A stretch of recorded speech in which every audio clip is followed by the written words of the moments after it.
Karon nakabuntago no gihangin ako ang tanan to please stand up as we read the word of God together. Let's read Luke chapter 16 verse 10.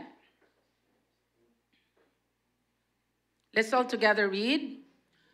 Whoever can be trusted with very little can also be trusted with much. And whoever is dishonest with very little will also be dishonest with much. Holy Spirit, we thank you for today. Thank you for bringing us here. Thank you for giving us the strength to wake up and decide to come to church. Lord, as we are here right now, we pray that we will come out from this place never the same as we come in. Salamat Ginoo nga usabo nimo among kasing-kasing, usabo nimo among mindset, and salamat Lord nga mahimo ming victorious in life. Father, we just commit unto you this time of study. Give us a sharp mind and heart today that we will be able to receive and learn your word. In Jesus' name, amen. As we continue on studying the topic faithfulness, that is our topic for the whole month. And next Sunday, Simbang Bisaya will be with us. And we are so privileged nga naa sila karong Sunday, si Pastor Cyrus and the team. So, Pastora Bambi man siguro with the worship team maoy mag-lead sa atua, but Simbang Bisaya will be leading the worship here in Praise Cathedral next Sunday. And you know, we are so privileged na kita ang host church, and we are thankful to God to be able to pay for their plane tickets and host them for pila ka days. That's expensive, and we're thankful to the Lord na masaligan ta ni Lord ana. Amen? And He always provide para sa simbahan. So, Simbang Bisaya will be here. We are praying, dili jud mo mag-absent next Sunday, and i-invite ninyo ang uban ninyong friends as well and family to join us in worship next Sunday. So, kanang nagpasalamat ta sa Ginoo kay sa ika-third year ni Youth Ignite, karon ta na ay outside nga musicians nga ipare. And karon nga year ang pinaka-challenging financially. Nya karon nga year ta ni decide nga moari si Simbang Bisaya. And shoulder na siya tanan sa Praise Cathedral. Ni decide naman ko na dili si Youth Ignite ang mo shoulder ana kay mo dako ang expenses sa whole nga Youth Ignite event, but rather plane tickets nila og ila ang stay here in Iligan and ila ang food and everything nga need nila for the next murag 5 days dere as a team. Praise Cathedral ang mag-host nila. And we're thankful to God, ana, kay, you know, there is one thing that the Bible teaches about planting seed to the man of God. Kanang muhatag ka para sa alagad sa Dios. Lahi ni siya nga principle of giving. And this principle of giving from Genesis to Revelations, kung mo-provide ka para sa man of God, and Simbang Bisaya is a movement as well. They're serving the Lord through music. And one of the privilege that we have in Praise Cathedral is planting seed for the man of God. And kana siya nga seed igsoon, mao na siya mo equivalent to miracles over our lives. And we wanted to bring the church to that level today. That's why, in spite of our financial crisis as a whole, as a church, niingon ko madayon gyud gihapog anhi si Simbang Bisaya. God will provide. And we will walk on water. So, madayon sila, naa sila, and thankful po tanong magstay sila dirira. Isa sa atong intern pastors, move out sila sa ilang room, and then si Simbang Bisaya mo stay sa ilang room. No? So, Sonia and Popoy planted seed para sa ila. Ingon ko, we don't have budget for a hotel for them. Wa gyud ta ana. Anin sila, okay, Pastora, air condition na mo room, nice ilang room. Mo seed me for pila ka gabi, kami mo move out sa me. Muli sila sa ilang main house and mag-seed sila sa Simbang Bisaya, and that solves dako nga amount of money for hotel para nila. And masayon sa ako actually kay Baby Jean and Rilan could prepare breakfast for them, food for them, nga kanang bag-o nga food ba, dili bitaw ng order. No? So which is important. And then puro gabi mahuman ang mga events nga ila ang andaman. So, masayon kung naikitchen dool. Kay makakaon sila, maatiman sila. So, kanang, di sad ni sila man mga arte, no? They're very down to earth, anad sila bukid nga life. So, manang dili ragyo ko makuyawan mag-host sa ilaa. So, kana ang buhaton na to as a church, magpakaon ta sa mga alagad sa Dios, And we believe na naimilagro buhaton si Lord sa atong mga matag-usa ka kinabuhi. Amen? So today, atong topic is faithfulness, faithful and consistent equals success in life. One of the things na gusto nako yun itudlo sa atong matag-usa sa tua is consistency. Sayon kayo mo ingon og yes to something, pero ang mahimo kang consistent sa imong yeses, dako kay na siya nga challenge. When was the last time you said yes to something? Like, na I certain, gi-impress si Lord sa imua, and then you said, yes, Lord. Naa kay sakit kay nga giagian, and then you made a vow to God. You know, when we're going through something, and we're broken, and we're nothing, and then we made promises to God, and said, Lord, kung imo lang ning buhaton sa akong life, I will. So these are vows. These are moments when we said, buhaton ko na, Lord. Kung ano na ko ni Lord? Yes, maana ka ni Lord. Ang pangutana, consistent ba ka sa imong yes kay Lord? Because sayon kaayo at the point of that pain or chaos or di ka okay, naa kay mga masulti kay Lord, nga buhaton ko ni Lord if ako ning mga saad nimo kay Lord, or maybe tungod sa nahitabo sa family, you made a vow. For example, nagdako ka nga nangabit imong papa. And then, ni-decide ka, kung ako na mahimong papa, di yung ko mangabit. Sayon kay na siya iingon kung wala pa diha. But you know, the cycle of life, most people na nangabit ilang papa, mangabit sad ka, mangabit sad imong anak, mangabit sad imong apo. Because being faithful and consistent is something that is so hard to live with.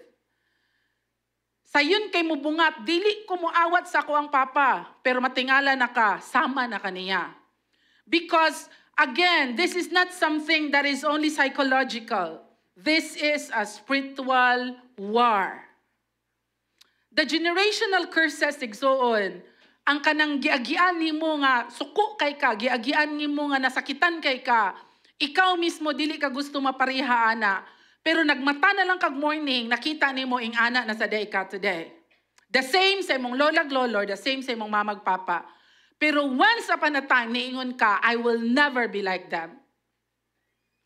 And that's why it's important to be rooted in the Word of God. It's not enough to be psychologically strong, to say no to something or yes to something. We have to be rooted in the Word. Ang pulong sa Dios igsuon, mo'y dapat nato foundation. Tungod kay kung wala na nga foundation, then mahimong mahugno ang usa ka righteous nga tao. Faithful and consistent. These two key words today, actually, the synonym of faithfulness is being loyal or being consistent. Mga synonym ni siya, ang root word niya is faithful. So kung faithful ka, committed ka, loyal ka, consistent ka. So ang pinaka-root word niya is faithful. But I wanted to highlight today being consistent. Being consistent. Because ang hype manggod, kana bitawng emotional kay ka, would lead you to make decisions in life nga dili ka ka-sustain. And if dili ka ka-sustain sa mga decisions nga imong nabuhat, then and there, you will be unfaithful. Because your yes becomes a maybe and becomes a no later on. That's why most, or not most, but all people na matawag nimo nga successful ni sila, because sa bisan unsa nga season nga ilang giagian, nahimo silang consistent. Ang ilang yes, ilang gibarugan, maskin sakit. Ang ilang yes, ilang gibarugan, maskin wala na sila nakasabot. Ang ilang yes, kabalo sila nga, according to the will of God, gibarugan nila, maskin grabe na kay ang challenges. Akong pangutana sa imo akaron og sa akong self. Consistent ba ka? What are the dreams that you have written when you were younger?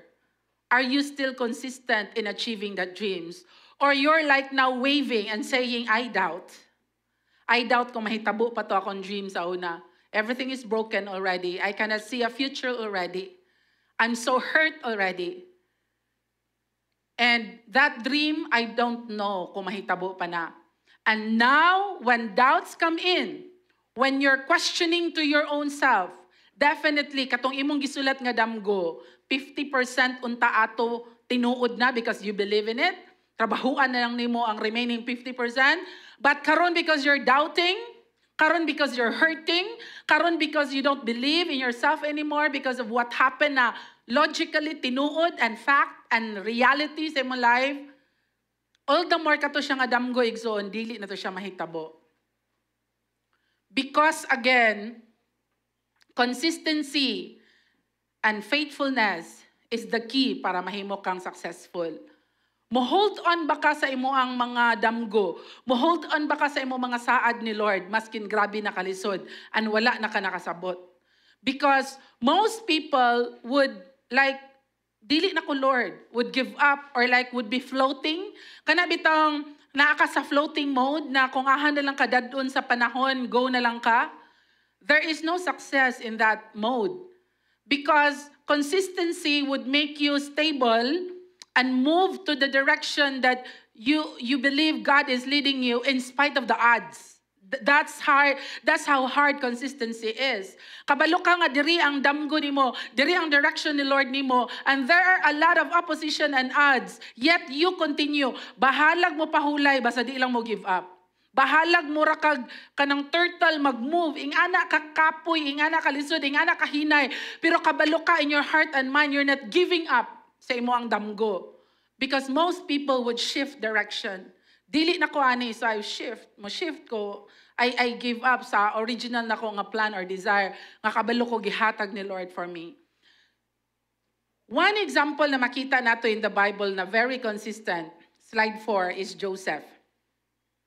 Joseph is faithful in every season.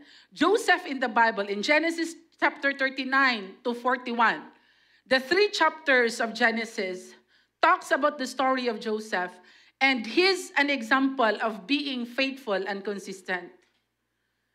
Joseph at a very young age received a vision or a dream from God that stars bows down to him and that his family ni bow down sa iya, nagdamgo siya. And he's very young then, katong nga dream gihatag ni Lord sa iya. And because he's very young, iyang gisulti sa iyang family. Ang one of the keys makita na to ani Igsoon, if you don't want to die, or if you don't want to be a slave, or be put to a pit like Joseph, do not tell your dreams to the wrong people. Keep your dreams for a while. Because most people na storyaan mo sa imong damgo, di na sila ka-gets. They would feel like you're too ambitious, and so they would do everything to stop you in fulfilling the dreams. So you have to be wise kung kang kinsa nimo istorya imong dream. Not to everyone na naa sa imong life today. And so Joseph, ang damgo niya is that ibutang siya ni Lord sa position where everyone will bow down to him. That means it's a position of leadership, a position na siya name or influential siya. And then his brothers got jealous. Unsa? Kami imong mga magulang, mubow down mi sa mua. Unya sa culture nila sa una, sama sa culture sa itong mga lulag-lolo, ang mga magulang gina, gahi yun na. Kung mag-away-away ang mga igsoon, di yun na ang magulang mo una, mga igpasahilo, magulang ko. No, so that's the culture. I mean, culturally speaking. And so Joseph, nagsabot yung mga igsoon na patyon siya. Patyon na to ni. Oy, kay sa mani, kita naman mo bow down na niya. Nya labaw sa tanan, favorite siya sa iyang papa. Sa tanan nga mga mag-igsoon, siya ray gihaguan og himo og colorful kaayo nga cloak. Yang mga igsoon, ordinary ray gisuot niya siya pertika nindot og gisuot. Kay siya ang favorite sa iyang papa. And naselos iyang mga igsoon. And instead of patyon siya, ingon si Judah, igsoon man na si Judah, anong patyon man nato na nga ato man ang igsuon? You know, Jesus came from Judah. Judah qualifies himself to be part of the lineage of Jesus Christ because of that decision. Nilaban siya kan Joseph. One of the things na gusto na ko masabtan sa tanan today, sa lisod nga sitwasyon kang kinsa ka mo laban. Because in life, you have to choose. You cannot just have everyone or be on the side of everyone. Naadyo kay side na imong saidan in life, in business, in career, in friendship. And you know, Judah decided, dili na to ni siya patyon. And dako kato siya factor sa history. Because of that decision ni Judah, siya ni barog nga dili patyon si Joseph. Mao na nga Judah, his name is praise, the Lord, praise. Magdayeg ko sa Ginoo, andira nang gawas kang Judah ang mga lineage sa hari. Diha ni gawas si David, and mga anak ni David nga nahimong hari, and of course, the King of Kings and the Lord of Lords, lineage na ni Judah. Igsoon, dili ka pwede na someone nga mapaling-paling lang ni bisan kinsa. You need to be consistent. Sa sinugdanan pa lang, Judah is consistent with his name and with his character. And Joseph, somehow, nabati niya nga naaday igsuon nga nag-care pa sa iya, wala siya nadayon og kamatay, and then gibaligya lang siya as a slave. And the story of Joseph from being a slave to being a prince in Egypt. And kana siya nga giagian ni Joseph is very hard. Gipasanginlan siya nga sa asawa ni Potiphar, nga gi-rape siya, and so Joseph napriso siya nga walay sala. And so many times, kini nga hardship in life, matingala ka, nganong kinahanglan man ako ni agian? Deserve ba nako ni agian ang imong giagian karon?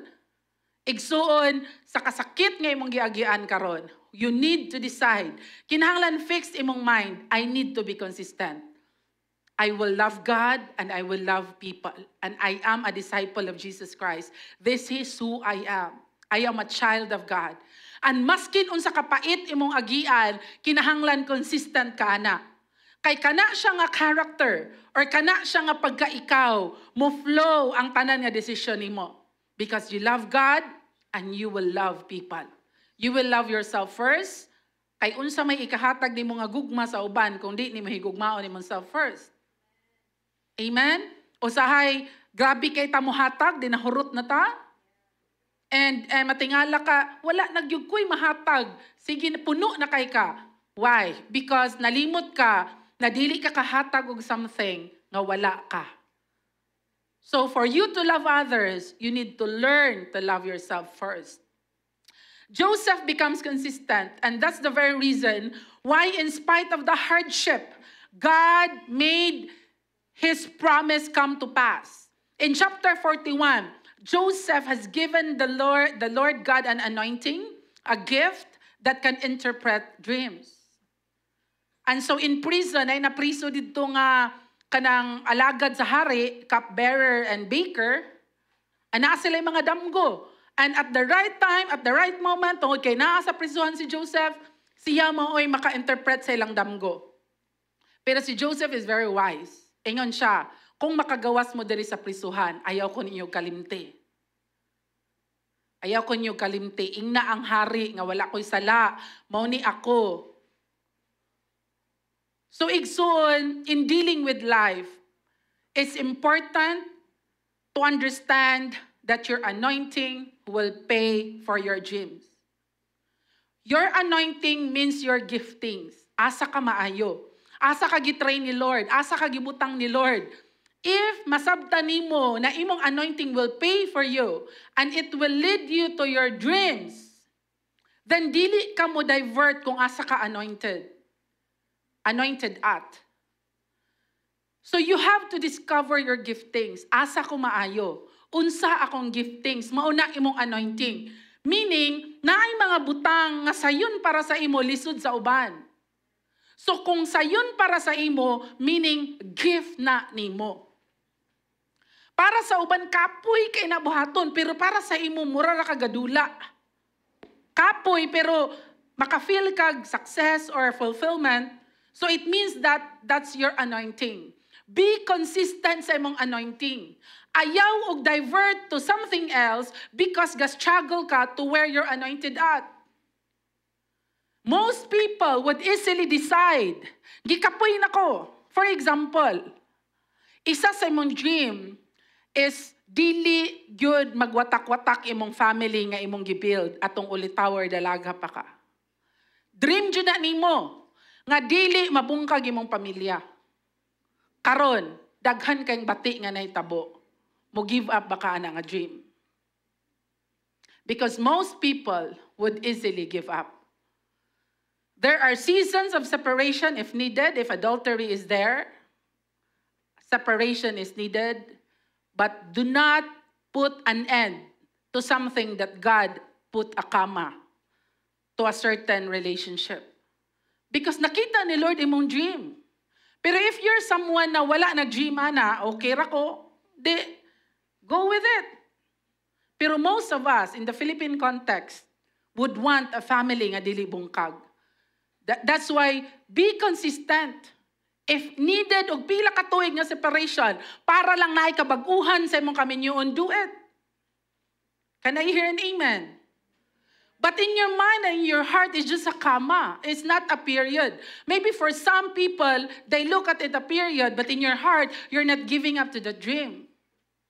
Who among you here dream that your family will serve the Lord? Me and my house will serve the Lord, like in Joshua 24. And right now, it seems like you're giving up on the dream because for many years, wala may nahitabo. Gahi gapon kaya akong papa, gahi gapon kaya akong mama, dili nila biyan ang bisyo, dili sila magsugot og Bible study, dili sila muuban sa church. Igsoon, be consistent. The Word of God promises that ikaw, basta na gani isa nga maluwas sa members of family, maluwas ang tibuok family. Be consistent to that. Even if it takes years. Be consistent. Put a comma. Do not put a period. Lord, at the right time, naadyo kay buhaton sa akong family. I'm not giving up. For now, ako lang sa maninuod kog serve nimo. But doubting or wavering in the Word of God, never do that. Joseph became consistent. Daniel is the next example of being consistent. Daniel, in chapter 6, verse 10, gihangyo na ko ang tanang lalaki to please read.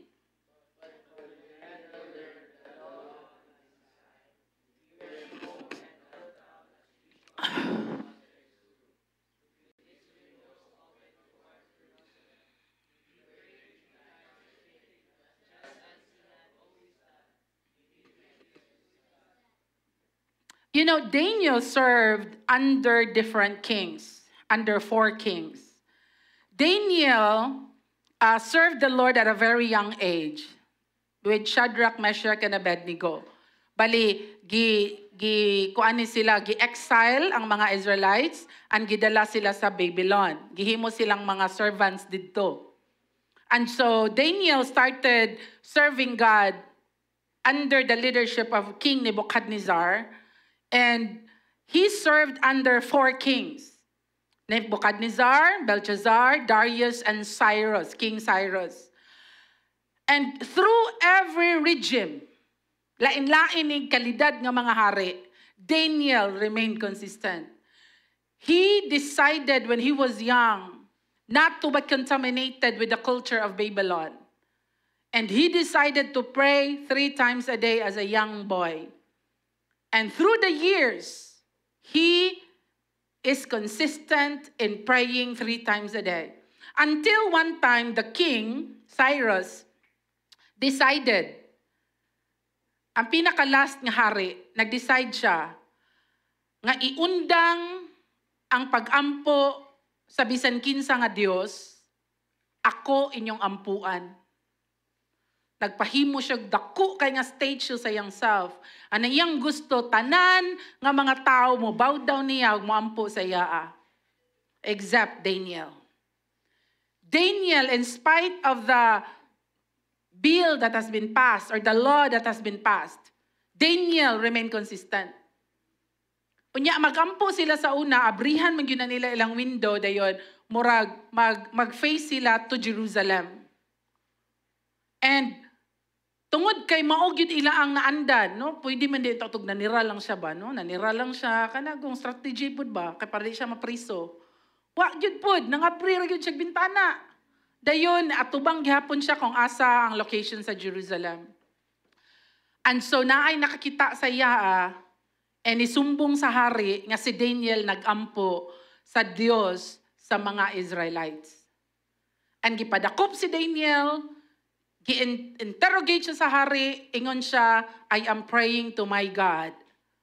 And As much as dili gusto ang hari nga si Daniel, kay kaila siya sa kalidad ni Daniel, kaila siya unsa ka excellent si Daniel, kaila siya nga si Daniel could interpret dreams, and kaila siya nga si Daniel also is a prophet, and dako kayo og role si Daniel in the Babylonian nga regime. Ang hari is close to Daniel. Because naa sila mga personal nga experience nga milagro together.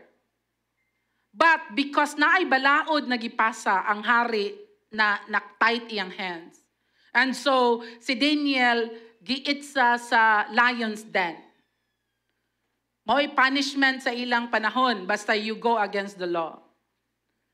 And Daniel in the lion's den shut up the mouth of the lions. And during sa kadlawon, ang hari kay naay pagminister sa iya sa Holy Spirit, dili siya mahimutang ang hari. And remember niya unsa ka maayo nga excellent nga trabahante si Daniel. And he's not willing to lose Daniel. You know, one of the things that is consistent with Joseph and Daniel is being consistent. Being excellent where you're anointed at. Because your anointing, igsoon, will bring you to the place of honor and the place of the kings. Kung unsa nga anointing ang gibutang ni Lord sa imua, mo nay gamiton sa Ginoo to change your life. Mo nay gamiton sa Ginoo para ang imong damgo will come to pass. Asa ka anointed at, asa ka maayo. And what happened to Daniel is that the king went there, kadlawon, and he called upon Daniel. And Daniel replied sa hari na I am alive. And iyang gipagawa, iyang gipaabrihan sa iyang mga soldiers, and katong mga marites, mao'y iyang gipangdampog sa lion's den, o mao'y nangamatay. No, katong mga nag-ingon nga si Daniel, no, is walay ayo nga tawo. Kato sila mo in exchange mo ay gipuli sa lion's den. Consistency igsuon. The consistency of Daniel in praying in spite na at risk ang iyang kinabuhi delivers him from the lions and exalted him to a high place. Kung kinsa ka as a man of God, as a son of God, you will be tested. Mo compromise ba ka? Kung lisod na ba kay ang panahon, mo apil bapud ka og kickback, kick under the table, wala may nakabalo, mamakak lang ta, sige, ato-ato ra ni, dili na to ni ko anon. You will lie ba, you will do things ba that is against the will of God because kamoray na adira.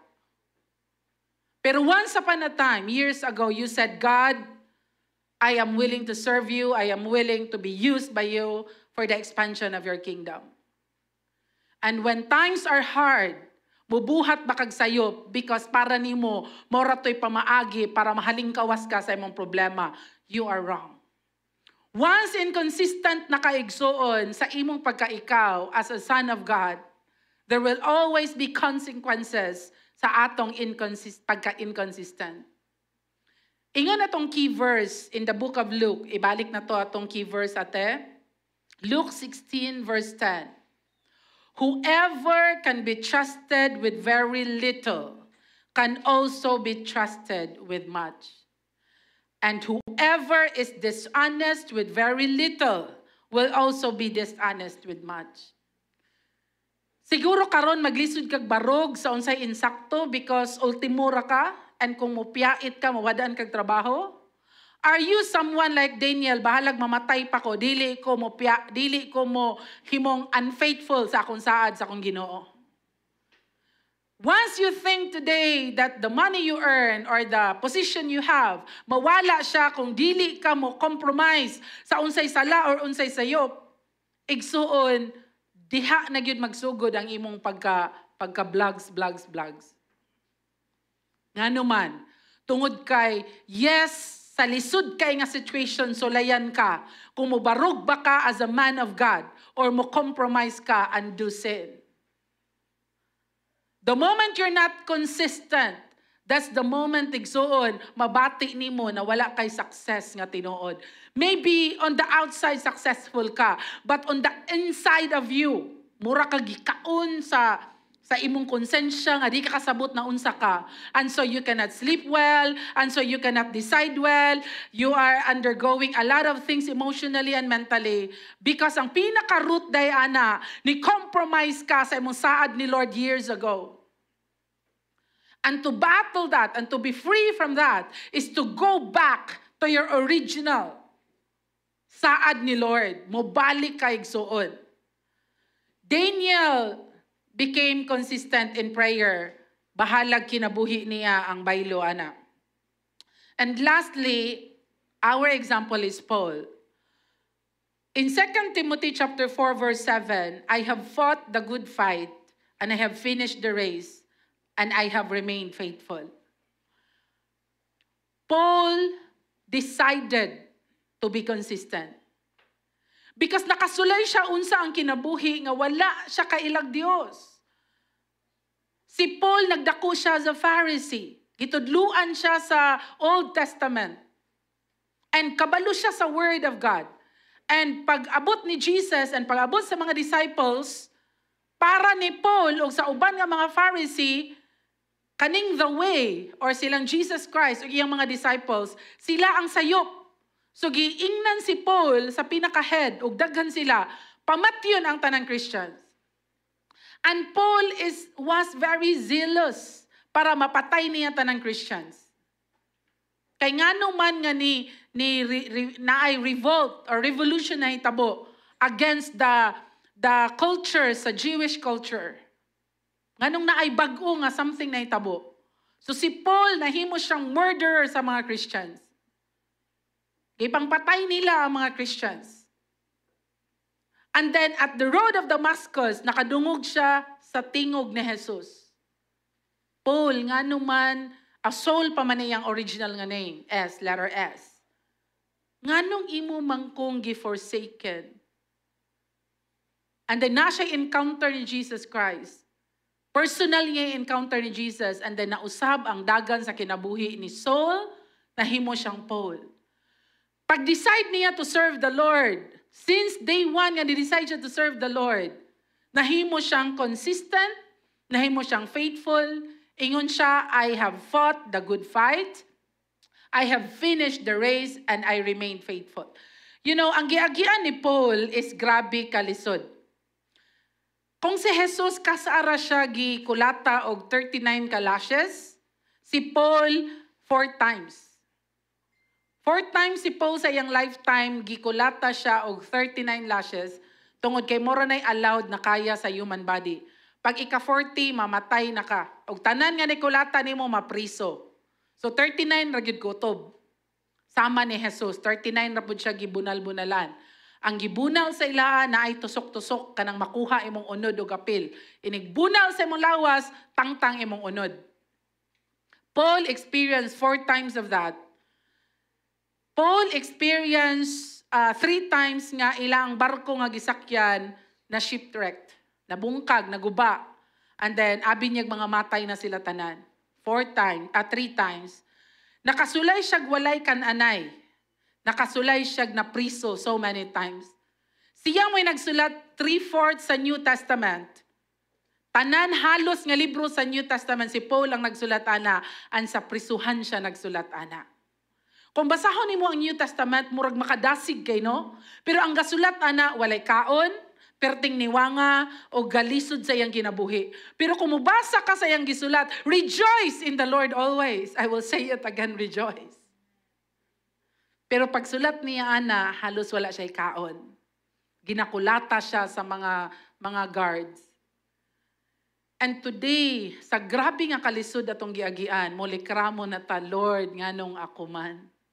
Grabe kay ka, Lord. Wala na jud ka na minaw sa akong prayers, Lord. Gikapoy na kay ko aning nga life, Lord. Ingnay mong tapad, murag ako na. Grabe naman ni kasakit, Lord. Unfair kayo ka, Lord. Dili na ko kasabot nga no man nga naay nagsakit, naay problema, naay away, Lord. Moana si Paul. murag kumingking pag yun na sa akong giagian. Pastora, dili ko si Paul. Katong grabe kaya akong giagian. No? Daghan mo ko giagian, pero pinakagrabe na matiyan ko, baby. And ko, Lord, bahalag mudaog ang yawa, ani nga gera. Wa ko'y labot. Muundang akong serve ni mo. Di ba? Bahalag mudaog ang yawa, wa ko'y labot. Mudaog siya. Ilisdi ko, Lord. Anak ko, no? Dili na ko mamastor, ilisdi ko, you will raise up someone else. So, ing anak ka painful, ing anak ka lisod. And then I realize, hala no, dili man ko exempted sa dapat agian sa usa ka Christian. I said, yes, Lord, I will serve you in full-time ministry when I was 33. And then I experienced grabe nga painful na experience adang namatyan kog baby in 2020 and wala na ko nahimong consistent. Niingon ako, bahalag mamatay ko, bahalag ilisdan ko nimo, bahalag mo daog ang yawa sa akong life because I know kung mamatay ko langit man jud ko padulong. But I wanna stop living. Gusto na ko mamatay pod. And you know, your hurt, your pain is legit. Kung unsay mong problema karon, legit na siya. I don't wanna shake it off. I don't wanna say na you have to just pray. There are issues ngay mga tubangon nga di madalag ampo, di madalag fasting. Kay abi sa uban, iampo ra na. Pagbasa ra Bible, nya hangtod ron wa gyapon ka na okay. Muana ka nagampo man ko, nagbasa mo Bible, nagsimba po ko. Di gyapon ko okay. Because ang pagka-okay igsoon, kinahanglan siya consistency. Walay samad nga lalum kaayo nga pwede ra nimo i-band-aid. Kung lalum kay na nga samad, kinahanglan na siya surgery, kinahanglan na siya i-script off sa tanan niyang hugaw, kinahanglan na siya tambalan, and kinahanglan na siya time.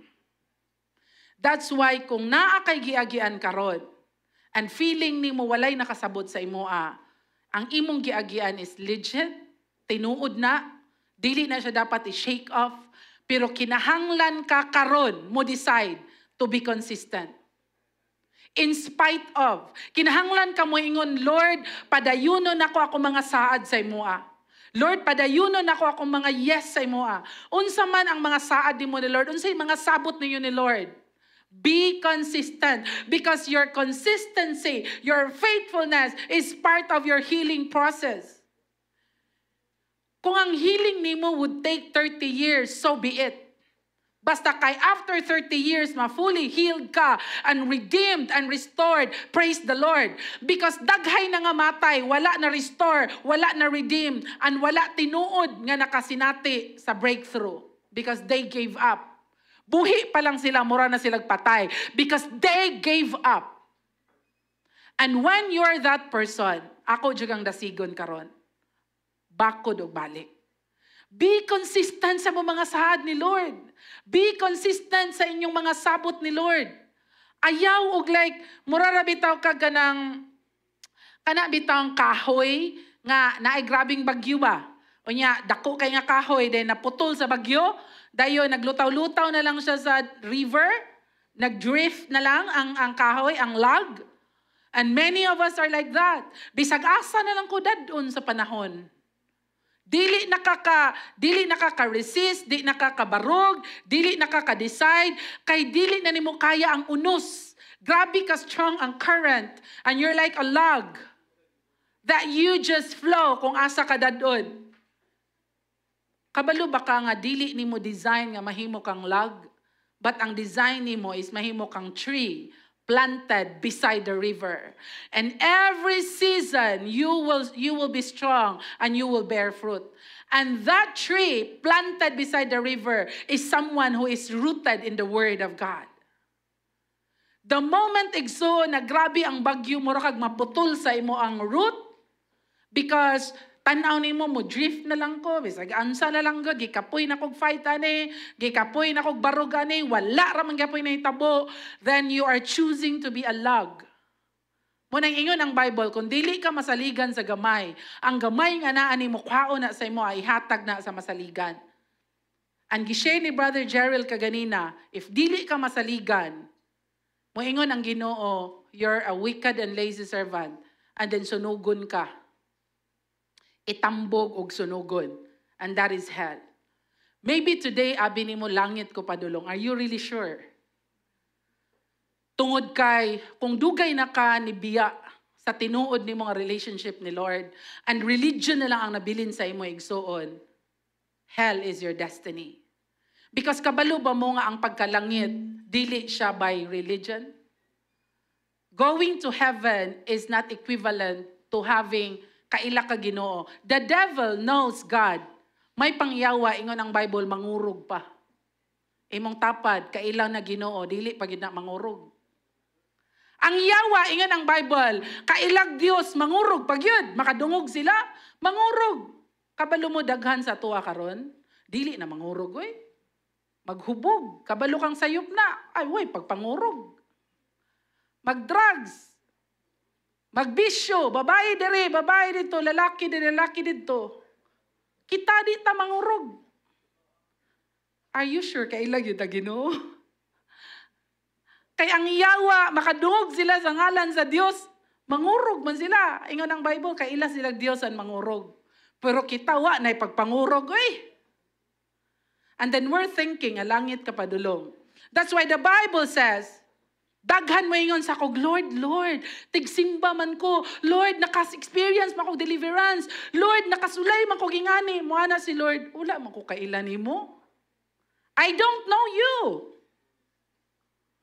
Because igsuon, being faithful and being consistent is something nga ang anak sa Dios kinahanglan siya mobarog sa bisan unsa nga season. Dili gyud pwede na mura kag kahoy nga lag nga naputol nga dal-o na lang ka sa bisan asa ka dal-on. You have to be rooted. Kinsa day ko? Unsay saad ni Lord for me? Who am I? Unsay gusto ipabuhat ni Lord sa kuha. And sa grabe nga kalisod nga situation, your yes before sa Ginoo, you will be consistent, anak. As a conclusion today, we need to be faithful in small things. Success will always start sa ginagmay. Masaligan ba ka sa gamay nga naa nimo? Akong income, pastor, 5,000 ragyod. So mag-tithes kag 500 sa 5,000. Pastor, short na gyud me. Mo nang dili ka tagaan ni Lord og dako nga income. Kay sa gamay, dili ka kalain unsay holy. Igsoon, this is very consistent. Kung sa gamay nga naa nimo karon dili nimo malain what is holy. And what is holy to the Lord is the 10th of our income. And if dili na nimo malain, gamay pa kay kag income, dili jud ka sa liga ni Lord og daghan. Pastor, ay hara ko mohatag kung madato nako. Pasensya na ha, pero I don't think madato ka. Because sa wala pagay ka na dato, wala na ilabot si Lord. Kung madato ka, samot. Kadako no ba ni? Kung akong income 100,000, gismel, tight. Unsa naman ay? Di ko 1,000 ra kong ihatag. And then one day, tanan nga naa nimo, mawala ra pud siya. Because that is consistent in the Word of God. Mao na giingon ni Lord. Most of us think of success as like ing-ani, grand na kaya tong gi-imagine. Unya sa gamay nga naa nimo karon dili ka masaligan. Can I hear an amen? Dagko kay kag damgo. Pero ang pag-eskwela pa lang karon, mabagsak ka sa imong klase. Are you sure ma-achieve yun nimo yung mga damgo? Kung sa klase pa lang nimo karon dili naka-consistent. Let us say, akong damgo, pastor, dili labot sa academ. Akong damgo, skill set. Improve your skill set right now so that one day, mubutoy mo ang business in that side. Because there are people who would succeed in life, not in the area of academ, but in the area of their skill set. Because dili tanan, maayo mo study or ganahan magtuod. And they are, or they can be very successful too. Mauna na karon gyud and let us embrace it. Pero nag-study ba ka dira? Nagtuon ba ka? Nag-invest ba ka? Consistent ba ka? Second, develop consistent spiritual habits. Faithful ba ka sa mga relationship ni Lord? Maskin wala ka nakasabot sa nahitabo sa imong kinabuhi karon, do you still pray? Do you still open your Bible? Do you come to church on a Sunday? Consistency. Because igsoon, dili pwede na, Lord, maghulat ka o kanus ako ganahan. Imagine, busy kay ko, Lord, maghulat ka, kanus ako muanhag simbahan. Igsoon, it doesn't work that way. If you want success in life, your spiritual life is your priority. Because ang human being is made of a body, a soul, and a spirit. And ang tinuod na success, it is when your spirit is fed, well-fed, imong spirit is strong, mo follow through na imong emotions, imong soul, mahimo po siyang ligon, and then mo manifest siya sa imong body. If your body is weak today, go back to your soul and go back to your spirit. There must be something wrong within your structure. Why is your body weak right now? Because your body would manifest what's going on in your soul and what's going on in your spirit.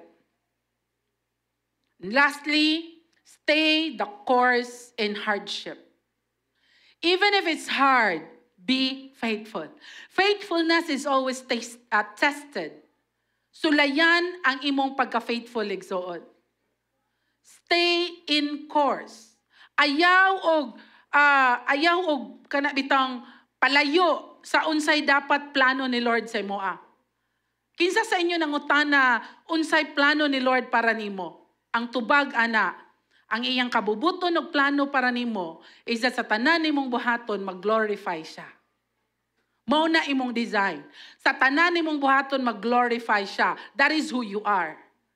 If you're not staying on that course, if naa na kay mga gibuhat karon that is dishonoring God, if naa na kay mga hunahuna karon or mga ginaistorya karon that is not pleasing God, that is not glorifying God, then that is not your design. Because our design, our very purpose is to glorify God. Tanan natong buhaton mag-glorify siya. That if someone will look at you, ang makita niya is Christ in you. That's our goal. Na muliwat ta ni Kristo pohon. Because if dili kaliwat sa Dios, basin dili gyud ka anak sa Dios. Basin anak ka sa silingan. Tanaw rin matapad bi. Tanaway matapad. Anak na sa silingan, dili anak sa Dios. Because ang anak, muliwat gyud na sa papa. Right? Dili man siguro totally muliwat every physical feature, but mag-anak gyud ka, anak gyud ni ko ano? Kay klaro gyud kayo. Pag tanaw nimo sa imong tapad, murag anak gyud ni silingan, Pastor Roy. Kay mamalikas man, magbisyo man, magsugal pa. O niya, walay ayo, amahan, wala nag-provide sa pamilya, di na anak sa Dios, oy. Klaro kay anak pa na silingan. Bana, wala niya gilove iyang wife. Wala, questionably pa na. Asawa, wala nag-submit sa iyang bana. Wala paghapon na, layo pa na sa tinuod. So ang process igsoon to be like Christ is very challenging. Pero kabalo ba mo, it is achievable. From glory to glory. Layo pa man kay tas tinuod. Siguro kung nay mo tanaw na koron, mo ingon jud nga no, pastor man ka. Murag di ka qualified no pastor. And I would not disagree. I would say, bitaw gyud. Busa ay jud kog bikla. Ay layo pa ko sa tinuod. Amen? Kita tanan layo pa ta sa tinuod.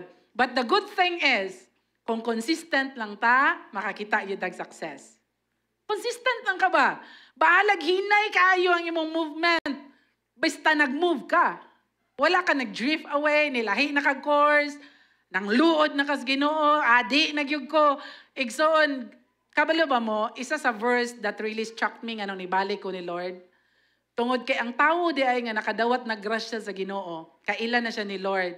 Nya bisan unsaon og remind gahi gyapon, moabot day sa point nga buhian na lang gyud ka. Buhata tanan nimong gusto.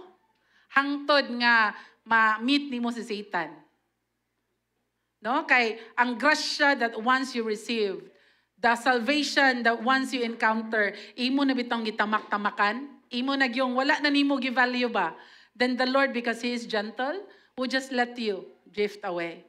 And that is so sad. Mo nag-ingon ko sa akong life, I will go back sa akong original na call. It's never too late to repent. It's never too late to come back to God. Mitras buhi pa ang tawo, available pag yun ang grasyas Ginoo. Pero kung imo yung free will, imo yung choice ba nga, dili na nako, kapoy nako, then so be it.